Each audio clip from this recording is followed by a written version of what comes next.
Good evening, members of the Council. My chaplain is unable to join us this evening, so will you please join me with the Lord's Prayer. Our Father, which art in heaven, hallowed be thy name. Thy kingdom come, thy will be done, on earth as it is in heaven.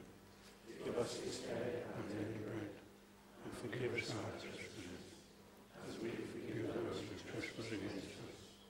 And lead us not into temptation, but deliver us from evil. Thine is the kingdom, the power, and the glory, forever and ever. Amen. Please be seated.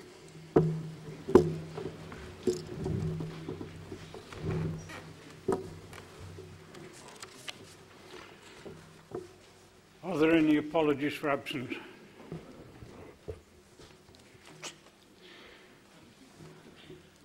Are there any declarations of interest under the Members' Code of Conduct?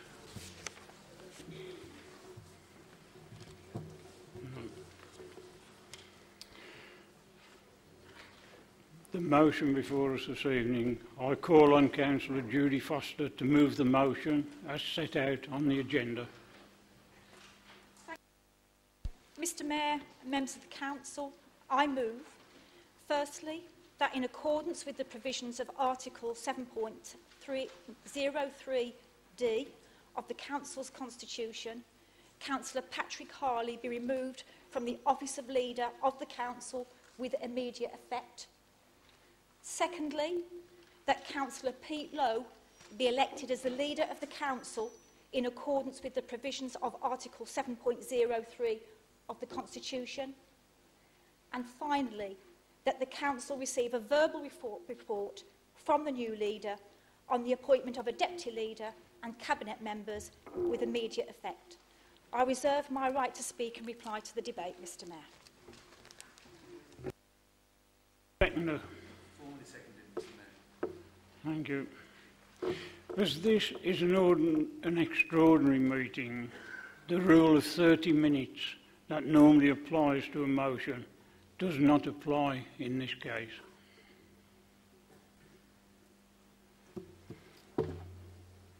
I now open the motion up for debate. Councillor Heather Rogers, please. Thank you, Mr Mayor. This council meeting should never have been necessary. I am the only independent councillor and I have the balance of power. Tonight we have a very serious but very simple issue to consider. It is not about whether the Conservatives have a good track record or otherwise. The motion is, should the Leader of the Council be removed from office? Well, let's consider that, beginning with the reason we are here. The reason we are here tonight is because the Conservative leadership has allowed a culture of bullying, harassment, victimisation and poor conduct to develop. A huge number of complaints have been made in many different ways about a minority of Conservative members. These complaints have been from elected members, from former councillors, from activists, from a police officer, from people who do not complain lightly. Perhaps most importantly, many of these complaints have been from residents, the very people we represent, the very people that put us here in this chamber, the very people who trust us to do the right thing, not the easy thing. This bullying culture has been allowed to grow and develop for years because the Conservative leadership has refused to do the right thing, the hard thing, and take proper action. It has had substantial effects on a significant number of people. You have refused to take action. You have lost councillors from your team. You have recently lost 2 senior and hard-working councillors. You have lost the trust and respect of many local activists. And you have lost the confidence of many of your group. It has led to us being here tonight. Many of your councillors probably do not want to vote with you. With them, I sympathise. The leadership is devalued and disgraced, and the group is divided. Stop letting your residents and your hard-working councillors down. Whatever the outcome tonight, there is a lesson for us all. We do need to hold individuals to account when they blatantly and repeatedly break the various codes of conduct that apply to us. We must do the right thing. In July, the leader asked to see me. He said that he should have taken action years ago to stop the bullying. Why didn't he? He made important promises that he has not kept. He said a lot of things. Well, I have something to say now. Too little, too late. Returning to the motion at hand, should the leader of the council be removed from office? On the evidence I have seen, yes, he should. Thank you, Mr. Mayor. Councillor Zarda. Thank you, Mr. Mayor.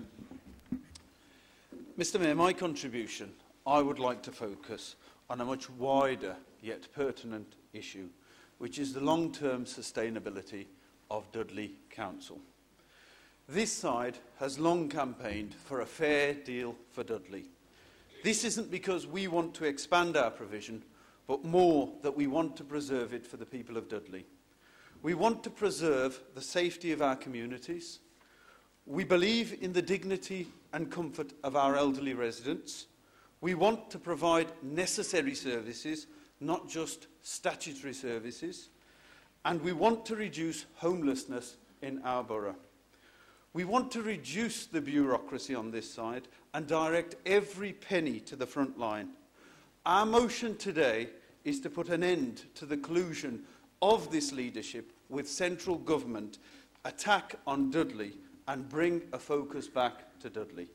Mr. Mayor, as you know, Dudley Council has seen its budget cut by £76 million since 2010, rising to £100 million in 2020. This is a reduction of 20% in spending power compared to 1% in Surrey and 2% in Buckinghamshire. While residents are paying more in council tax, we are spending less on them. How can that be fair for the people of Dudley? After 8 years of austerity of the Tories, it's clear the government has abandoned Dudley people to fend for themselves, and the current council leadership has watched from a distance without a whispering word. The current leadership has done nothing to reduce the burden on local people, and while normal, decent people of Dudley are accepting the pain, nothing is changing. This council is forecasting a deficit every year going forward, and there is no meaningful plan that will enable local people to determine their own future.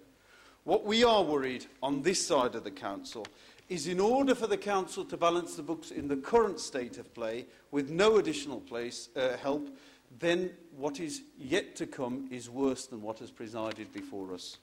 Mr. Mayor, what the current leadership aren't telling the residents of Dudley is that by 2020, this council will be in utter financial chaos, and there's no plan to solve it. Tonight is an opportunity for us to start the work of sustainability, to ease the burden on local people, and to have strong, visible leadership where we move away from the current policy of taxing people Dudley more and giving them less. We have seen the bravery of other council leaders, and that's what we expected, even from the Conservative Party, who have shouted loud and clear that they need more resources for their area, their communities, and they're not prepared to cut any deeper. And for them, a special deal has been organised. In Dudley, it's a deafening silence. For everyone that has been a part of this, we recognise it's been a political gamble for them, which has paid off with more resources directed to their local communities. In Dudley, we're gambling with the lives of local, ordinary people, while our council leader opposite is content on playing bingo because he believes it'll get him closer to number 10. I would urge everyone in this chamber to put the people of Dudley first and to support a fair deal for Dudley and support our motion. Thank you, Mr. Mayor. Councillor Bayton. Thank you, Mr Mayor.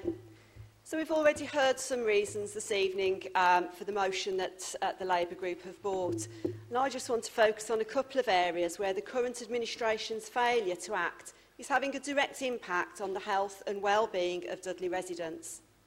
The story of this Conservative administration is a story of missed opportunities and a failure to act. The leadership of the Conservatives will be well aware of the unequal nature of life expectancy and the unequal nature of healthy life expectancy across the borough. That's actually nothing new here. However, in recent times we have learnt new things that will be concerning or should be very concerning to Dudley residents, on which no mitigating action has been taken. Councillor George Osborne introduced a sugar tax on fizzy drinks and squashes. This tax was set to raise £240 million a year. The revenue from this levy in other areas has been invested in school sports and breakfast clubs, but not here. The administration's failure to act has meant they nodded through a proposal to allow capital projects to be bid for on sugar tax revenue. Childhood Obesity Council is one of the key indicators of future health, and we know from experience of the introduction of sugar tax in Mexico that the reduction in sugar intake is highest in the poorest communities, so benefiting the poorest communities in our borough. The incoming Labour administration will seek to recover from this missed opportunity, and we will reallocate sugar tax funds to innovative projects and to get our children involved in healthy activity. Now let me turn to another subject which is probably closer to the heart of the current leader. Just this Sunday we heard that 900 people a year in Birmingham die from pollution-related illness. Recent evidence, published only in the last few months, has revealed that air pollution can have a devastating impact on intelligence, the development of dementia, unplanned hospital admissions for patients with asthma and COPD. Now again, air pollution is nothing new, but the current leader of the council, and maybe some here won't know this, as part of his portfolio, is actually portfolio holder for clean air across the West Midlands Combined Authority. So yet again, another missed opportunity in Dudley. This new information should be a call to action, but his administration has once again failed to act. An incoming Labour administration would seek to use what influence it can to create a new fit-for-purpose clean air action plan for Dudley. And some of you may not be aware that Dudley only has 3 static air quality sensors. These are known hotspots, and in those areas measured, Dudley consistently exceeds safe air quality limits. Now that we know more about the terrible impact of air pollution, any incoming Labour administration will act in the interests of the health and well-being of Dudley residents.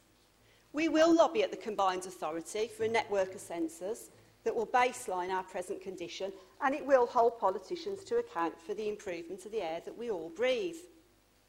Where the current administration has failed to act, we will seek to deliver on health and well-being issues for Dudley residents.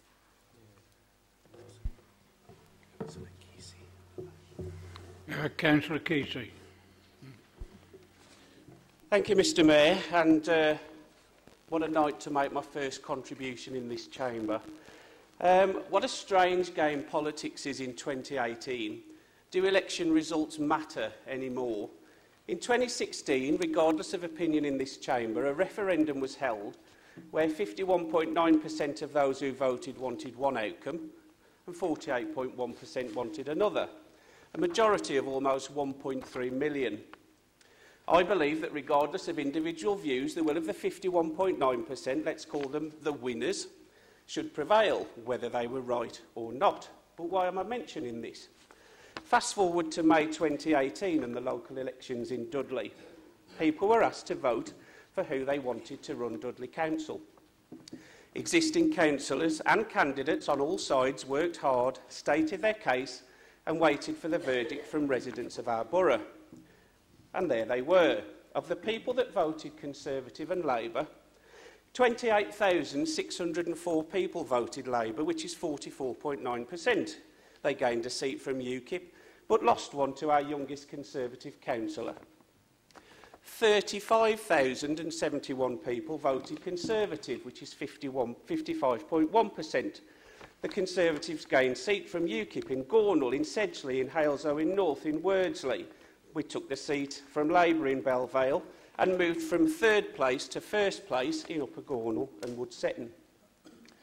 Now, I know the voters of Sedgley were fed up of overgrown verges and uncut grasslands under the last Labour administration, all the fault of austerity, but miraculously sorted by the Conservative Cabinet Member for the Environment shortly after she took office. There's 2 wards I'd like to mention specifically. Norton, where the Conservative candidate this year received 2,278 votes, which was 1,413 more than the Labour candidate and 421 votes more than in 2016. I'm pretty sure the people of Norton made their party preference clear, and please note that I say party. Another ward I'd like to mention is Kings Wynford North and Wall Heath, where the Conservative candidate received 2,640 votes, 1,688 more than the Labour candidate and 1,300 more than the 2016 Conservative vote. And it got me thinking, why did the Conservative vote surge to such an extent and the Labour vote drop? Because I know we had a great sitting candidate in Kings Wynford North and Wall Heath, but Labour had a pretty good candidate too there. And then it struck me 2 words, Jeremy Corbyn. He visited Kings Wynford North, I believe. He also visited Stourbridge. And didn't the Labour vote drop there too? Across Dudley, Conservatives won seats. Conservative majorities grew and Labour ones didn't. They dropped. Wards that were once impregnable are now classed as Conservative targets. Regardless of the personal issues of individual members, our voters made their position clear. They rejected Jeremy Corbyn's Labour and wanted a Conservative-run Dudley. A Conservative-run Dudley decided at the ballot box, not a Labour-run Dudley via the back door. Thank you, Mr Mayor.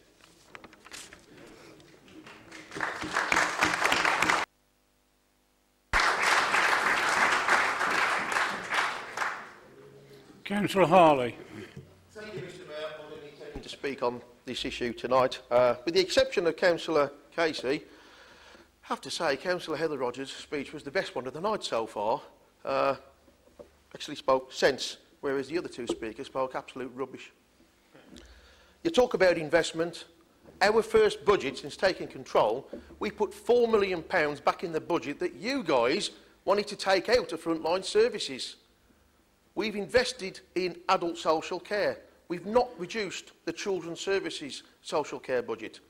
We've introduced 2 hours free car parking. You talk about healthy lifestyles. All of our borough's children over the summer holidays have been able to swim for free. An initiative started on this side of the chamber. You ran the council for 5 years and you're complaining that life expectancy is a lot shorter after we've run it for 18 months. Your arguments are absolutely deluded. But I had to answer those points, but I've really got up to really answer Councillor Heather Rogers. A lot of what you say is absolutely right.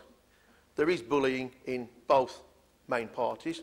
Both main parties have had to deal with this. I've always believed that associations, and I'll say this through you, Mr Mayor, apologies. I've always believed that associations, individual associations, should deal with their own problems. Clearly, that hasn't worked, and we've lost 2 councillors because this has gone on for too long. I will say that in future, and I have said this to you in the meeting in July, and it's not been followed up, that any further complaints would not be dealt with by associations, they would be dealt with by the Conservative group as per our group rules. And furthermore, if that complaint was considered serious enough, it would be referred to Brandon Lewis and the National Board, rather than us dealing with it here. I haven't had a written complaint as per the group rules, not since 2013, where the group did meet and we did censor one of our own members. Unless we get a complaint, we cannot censor. I cannot censor individuals or other organisations unless they have a chance to respond back and quite legitimately defend themselves. So the complaint has to come in. If that complaint comes in, then as per group rules, we will deal with it. And that is an honest assessment of what has gone on the last few years. And I give that commitment to you. Complaint comes in, we will deal with it. If it's serious enough, we'll take it to CCHQ and the National Board. Thank you, Mr Mayor. Councillor Casey. Thank you, Mr Mayor.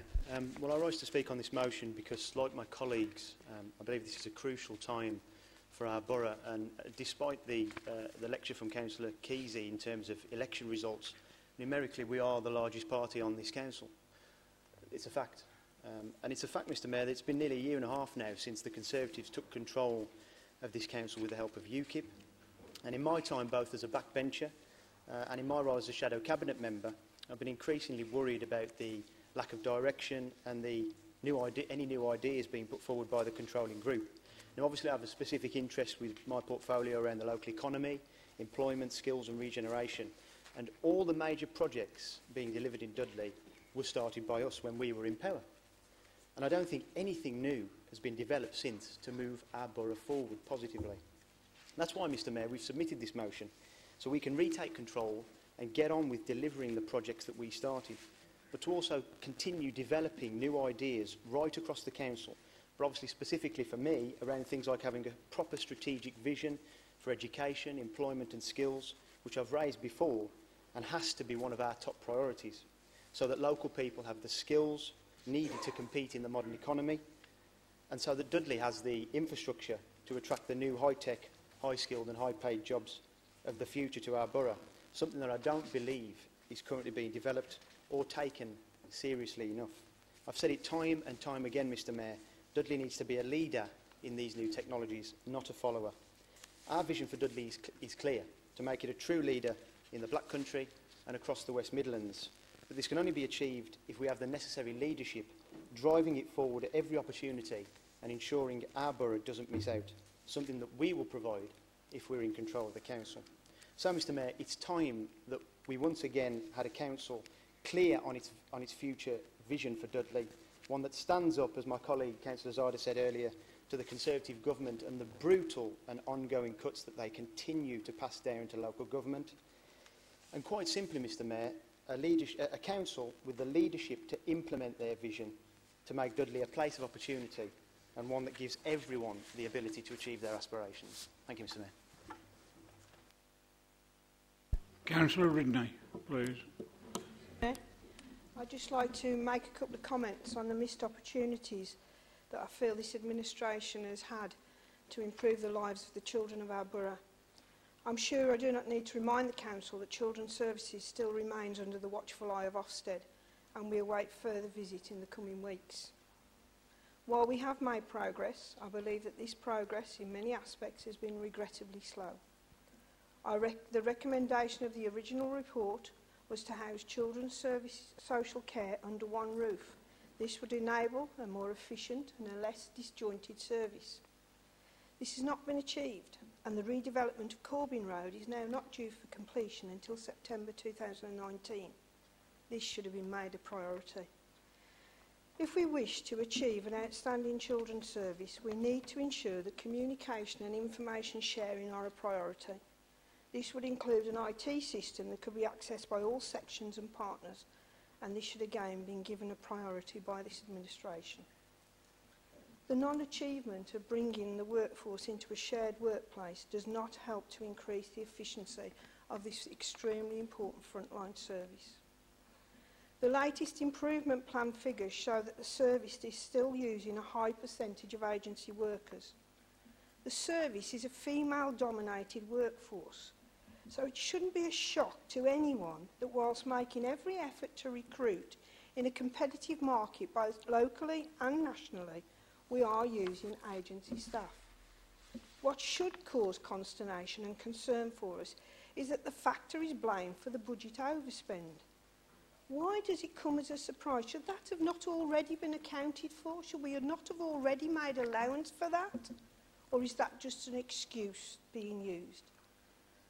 I've been involved in school governance, as many of you know, for over 30 years here in Dudley. And Dudley not having a fair deal in our schools has put them under considerable pressure. The number of schools making teachers and support staff redundant is rising term by term. The effects of such redundancies are being felt by our most vulnerable families, children with learning and emotional difficulties. This administration has cut back on the services that support those families. The issue of special school places is not being dealt with, and we are seeing a greater need for places amongst our younger pupils. Whilst the issue can be addressed by early intervention work and the work of the Family Centre programme, this process is not happening quickly enough. The loss of experienced and caring support workers in our schools in the local authority is affecting the daily lives of our children and their families across the borough.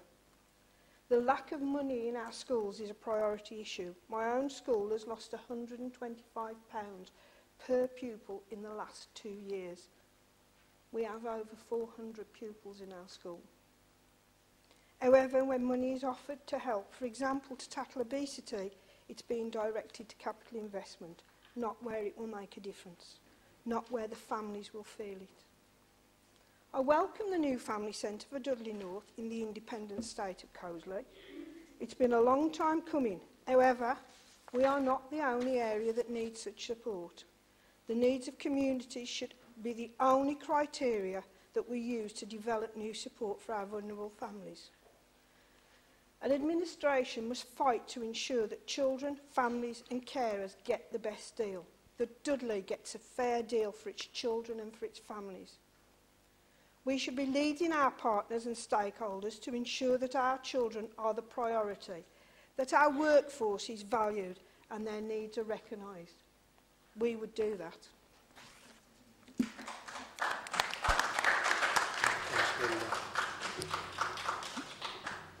Councillor Lowe. Thank you very much, Mr Mayor. I'll be relatively brief because I think that this is one of those occasions where the debate is relatively clear, the lines to be going down. But I just wanted really, Mr Mayor, to address two themes. One is the internal mechanisms within this council chamber, and then the second is with regard to how we proceed irrespective of the result this evening. Councillor Harley talks with regard to Councillor Heather Rogers that her contribution made sense. Now, I actually find that a sad indictment that an individual principled councillor finds themselves in a position to actually raise in public issues with effective leadership should be dealt with in private. I fully recognise the difficult situation. Now, politics is relatively clear. Each and every one of us within this chamber will have a difference of opinion, even within the party that we are proudly members of. But it's incumbent on each and every one of us to deal with those issues in a respectful manner, to listen to those issues and then unite behind that decision that is made. And I feel saddened for democracy that we find ourselves in that situation this evening. The second point is with regard to irrespective of the result this evening, our priority must be the people of this borough. And I make it absolutely clear. My belief is you cannot lead the people of this borough if you cannot even lead the party that you represent. And we recognise that should there be a change of power and leader this evening, that we will need to work as all 72 councillors to address that situation.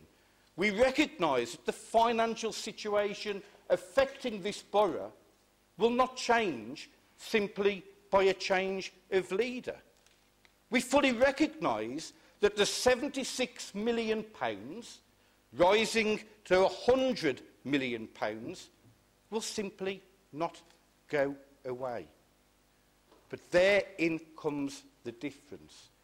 I believe, my party believes, that the people of this borough deserve leadership that won't just sit back and accept that position, but will actually stand up and fight for a fair deal for Dudley. Now, in that, we need to look on a cross-party basis. I have spoke to Conservative leaders of county and borough authorities saying that we need a clear vision, that enough is enough. 20% cuts to the people of Dudley is a disgrace when you get simply 1% cut to the people of Surrey. The fact that Tory-run Northampton is in the basis of almost being a redundant situation is simply not acceptable. If we have a change of leadership this evening, let me make it quite clear that we will have a very clear platform to take like-minded authorities, whether they be blue or red, to this government to say enough is enough. The cuts in austerity must be reviewed and overturned. It is unacceptable whether your authority is run by a Conservative administration or a Labour administration, that ordinary, hard-working people lose out as a result of government cuts. I'm here because I represent my local community as a local councillor. That often means, irrespective of that government, holding them to account and telling them that that is wrong.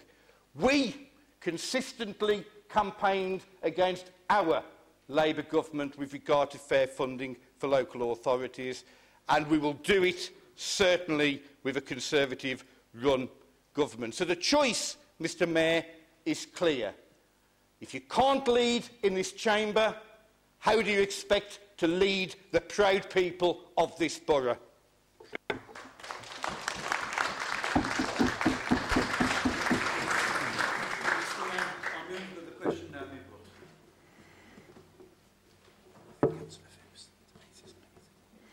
Well, there's only one other speaker, and I'll let him have a go, and then we'll put it.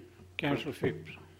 Thank you, Mr Mayor. I have a very short contribution to make, and it's a form of questions for the mover of this motion, because if the motion is successful tonight and there is a Labour administration in Dudley, I'd like to ask several questions about their plans. Firstly, do they plan on reversing the extra money that the Conservative administration has put into grass cutting in this borough and making sure that Airborough looks and feels tidy?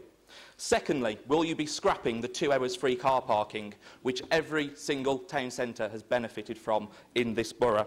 Thirdly, will you be not planning to invest millions of pounds into roads like we had promised during the latest set of elections and what over 55% of people voted to do?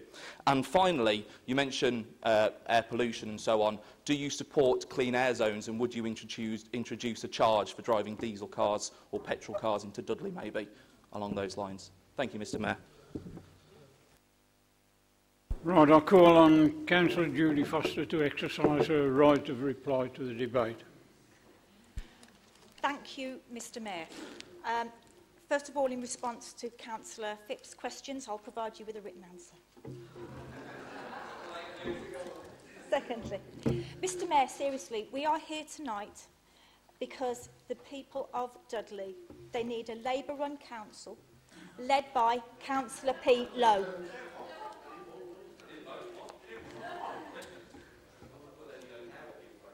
The people of Dudley need improvement in their health and well-being. They need better opportunities for their children. They need a council that will deliver on a vision for better jobs and skills. They need a council leadership that is responsive to and respectful of all councillors of all parties and none, and a fair deal that will deliver good quality services for the many and not the few. Mr Mayor, I move.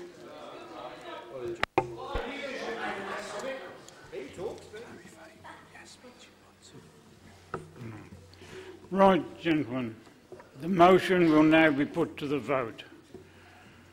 I am obliged to remind you to vote yes if you want Councillor Lowe as leader, and vote no if you want Councillor Harley to remain leader. Right. Will you now cast your votes?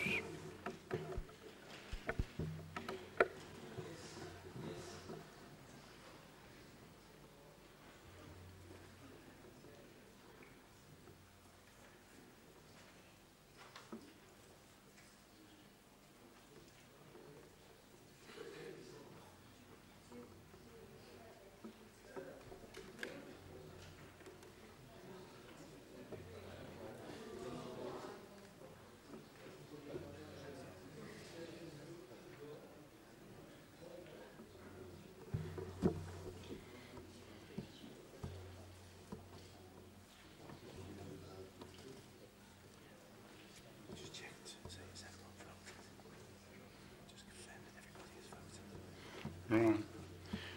Well, everyone has now voted. Okay. And the motion has been won. We now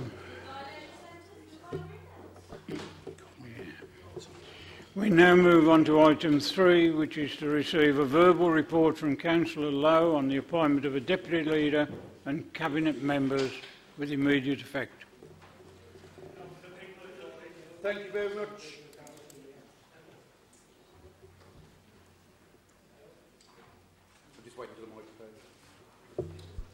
Thank you very much, Mr Mayor. The answers to Councillor Phillips is no, no, no, and Phipps. Oh, I do apologise.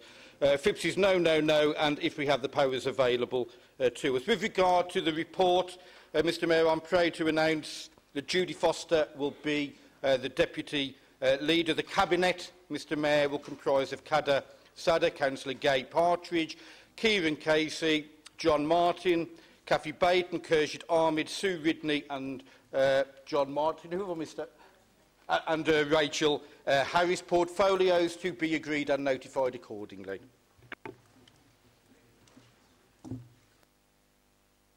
Meeting of the Council. Thank you very much.